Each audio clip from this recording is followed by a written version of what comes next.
The Nikon AFS 24 85mm f3.5 4.5G EDVR is a standard zoom lens made for Nikon's full-frame FX cameras.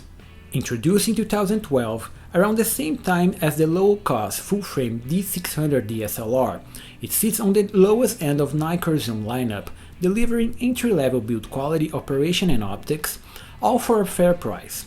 It's the perfect kit zoom lens under both the 24 70mm f2.8G and the 24 120mm f4G, delivering a mixed bag of results.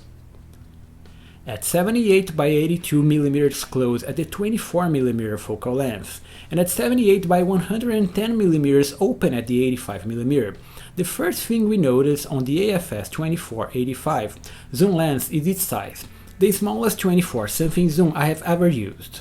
The build uses a fair amount of plastic on a somewhat sturdy construction that feels light and portable, despite not being the smoothest to operate. You see, both the 24mm and the 35mm focal lengths are cramped together on the wide-angle side of the zooming ring, and it's also not well damped, feeling a bit rough to start motion. This is an usability issue that plagues Nikon low-end market and felt here on its full-frame zoom. It's very imprecise to use. Also bad is the rear-sided manual focusing ring. At just 3mm wide of an all-plastic design, it shows a huge play between the external ring movement and the actual internal focusing group, making it impossible to precisely adjust focus.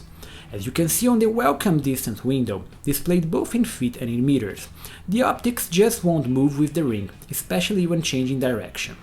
While it does support a full-time operation, available at all times even when the AF switch is set to on, it's not good in use. On the other hand, the internal silent wave motor is fast and precise, good for most everyday shots.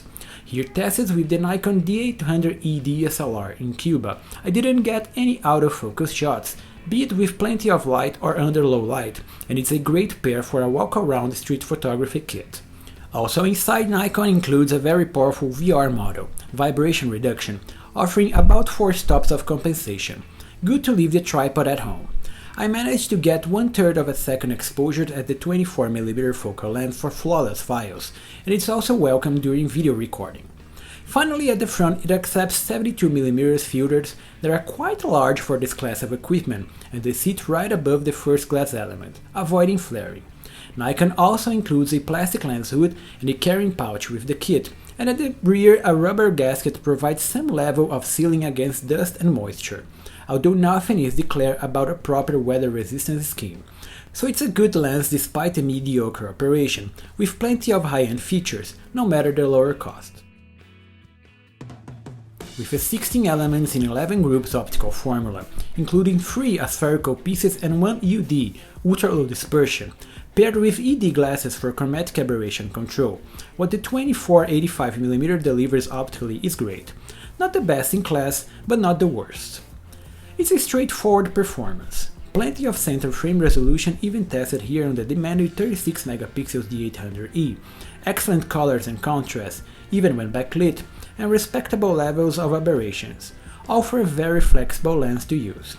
It does fall short around the frame's edges with lots of resolution and details, better delivered by larger glasses, but visible only when pixel peeping on the computer screen.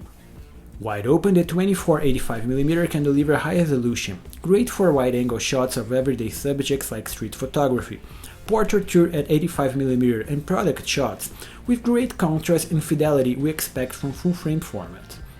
Stopping down to f8 does enhance corner performance on high-resolution camera, despite not delivering the precision needed for pixel peeping. So even at f8 we can see a good deal of detail loss around the edges that are tough to recommend for professional photographers, and this 24-85mm really stands on the low-end market. Lateral chromatic aberrations and the overall frame vignetting and geometry are also heavily impacted by the simpler optical formula, both meant to be corrected in post. Remember to tick those boxes in Lightroom before outputting files. But it's the colors, bokeh and flaring resistance that really shine on this 24mm zoom, that gives that full-frame look to the images, even on the cheapest D600 kit. So it's a good lens to shoot with despite not being the greatest, with its strengths being the size, weight, feature set and flexibility. A do-it-all on an amateur kit.